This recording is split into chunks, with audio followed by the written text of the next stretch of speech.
পরবর্তী প্রশ্ন হচ্ছে, আসরের সালাতের ওয়াক্ত যদি 6টায় হয় তাহলে কি 5:30 সময় আসরের সালাত পড়া যাবে? আসরের ওয়াক্ত যদি আসরের সালাতের ওয়াক্ত 6টায় হয় না, মাগরিবের বোঝা সম্ভবত আপনার উদ্দেশ্যে লেখা। মাগরিবের ওয়াক্ত যদি 6টায় হয় তাহলে 5:30 মিনিটে আসরের সালাত পড়া যাবে। তবে এটা হয়ে যাবে একেবারে অপছন্দনীয় টাইম।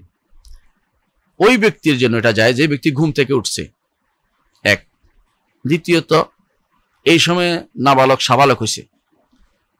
3, এই সময় হায়েজ আলী মহিলা পবিত্র হয়েছে, অথবা এই সময় কেউ বেহুশ থেকে হুঁশে আসছে।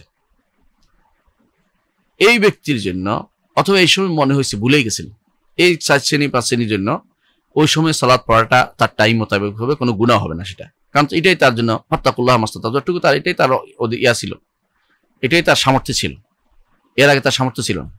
ওই ব্যক্তির জন্য এটা মাকরু হবে, গুনার কাজ হবে। যে ব্যক্তি বসেছিল চুপচাপ বসেছিল, বিভিন্ন দেখা ভুলে যায় না, মনে ছিল, অলসতা করে বসেছিল, তাহলে সেই ব্যক্তির জন্য গুনার কাজ হবে। রাসূলুল্লাহ সাল্লাল্লাহু আলাইহি ওয়াসাল্লাম বলেছেন যে ওই ব্যক্তি মুনাফিকের জন্য আলামত হিসেবে তিনি উল্লেখ করেছেন, বসে থাকে, যখন সূর্য ডুবতে আরম্ভ করে তখন নাকরা দিক, তখন মোরগের ঠোকরের মতো ঠোকর দিয়ে সালাত আদায় করে। এটা রাসূলুল্লাহ সাল্লাল্লাহু আলাইহি ওয়াসাল্লাম খারাপ দৃষ্টি দেখেছেন এবং তিনি এটাকে আলামত দেখেছেন, মুনাফিকের আলামত মনে করেছেন। রাসূলুল্লাহ সাল্লাল্লাহু আলাইহি ওয়াসাল্লাম এটাকে কঠিনভাবে নিয়ন্ত্রণ করেছে। এই জন্য কেউ বসে থেকে চুপচাপ থেকে বিনা কারণে টাইম পিছিয়ে দিয়ে 5:30 দিকে সালাত আদায় করাটা অবশ্যই দেরি হয়ে গেছে, তখন এটা হবে তার জন্য একটা অপরাধমূলক কাজ।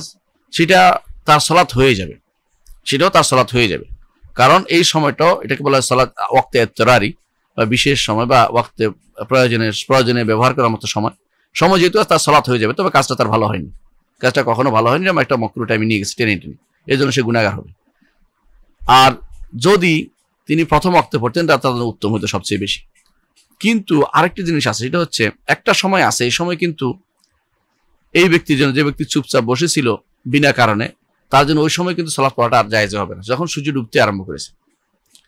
কারণ সে তো ভালো সময় পেয়েছে, তো তার তো এই সময় নেওয়ার দরকার ছিল না। সূর্য যখন লাল হয়ে যায়, ডুবতে আরম্ভ করে, তখন এই সময় তার জন্য সময় নয়। কিন্তু যে ব্যক্তি ওই সময়টা পেয়েছে আর পায়নি, ওই ব্যক্তির জন্য ওইটাই সময়, ওইটাই সময়। হাদিসে আছে রাসূলুল্লাহ সাল্লাল্লাহু আলাইহি ওয়াসাল্লাম বলেছেন যে মান নামা আন সালাতিন আও নাসিয়া ফালিউসাল্লি ইযা যাকারাহা ফাইন্না যালিকা ওয়াক্তুহা। কোনো ঘুমিয়েছিল অথবা ভুলে গেছিল, বিস্মৃত হয়ে গিয়েছিল, সে ব্যক্তি যখন জাগবে তখনই তার সময়। ফাইন্না যালিকা ওয়াক্তু, এটা তার সময়। তো বিনা ওজরে, সোজা একটাই কথা, বিনা ওজরে এত দেরি করে যাবে না, যেখানে সূর্য লাল হয়ে যায়। তো 5টা 5:30 পর্যন্ত সূর্য লাল হয় না, আধা ঘন্টা না, লাল হয় 15-20 মিনিট। তো আপনি 5:30 পর্যন্ত, এরপরে গেলে আপনার এটা ওই ব্যক্তির জন্য ওয়াক্ত না, যে ব্যক্তি দেরি করছে খুব বেশি, কারণ সূর্য ডুবে আরম্ভ হয়ে গেছে। আর যে ব্যক্তি বিনা কোনো ওজর ছিল তার দেরি করার, সে ব্যক্তির জন্য সেটা ওয়াক্ত, এবং তিনি নামাজ পড়তে পারবেন। পরবর্তী, আর এটার সাথে আরেকটি প্রশ্ন আপনি করেছেন, এশার সালাত যদি 9টায় হয় তাহলে কি 8:30টার সময় পড়া যাবে? এশার সালাত যদি 9টায় হয়, কথাটা এরকম না। এশার সালাত কখনো 9টায় শুরু হয় না, অনেক আগে শুরু হয়ে যায়। আমার দেশেও সর্বোচ্চ আমার দেশে এশার সালাত 7:30 8টার মধ্যে শুরু হয়ে যায়, কখনো 8:15 হইতে পারে রমজানে। তো এশার সালাত যদি 9টায় হয়, এশার সালাত 9টায় দেরি করে কেউ পড়ে আর কি। কারণ আপনি 8:30টায় কি মাগরিবের সালাত পড়ার চিন্তা করছেন? 8:30 মাগরিব, এতক্ষণ পর্যন্ত মাগরিবের সালাত থাকে না, ওয়াক্ত থাকে না। মাগরিবের ওয়াক্ত থাকে 1 ঘন্টার মতো, সূর্য ডুবার পরে 1 ঘন্টার মতো সময় থাকে। এই সময় আপনাকে মাগরিব পড়ে নিতে হবে। আমার দেশের কথা বলছি, অন্যান্য দেশে ভিন্ন ভিন্ন অবস্থান থাকে। তো এখন ধরেন সূর্য যখন ডুবে তার থেকে 1 ঘন্টার ভিতরে আপনি মাগরিব পড়তে পারেন। এরপরে গেলে আপনাকে এটা কাজা হবে, তবে এটা পড়তে হবে আপনাকে। এশার সালাতের সময় আপনাকে এশার সালাত এটা পড়ে নিতে হবে।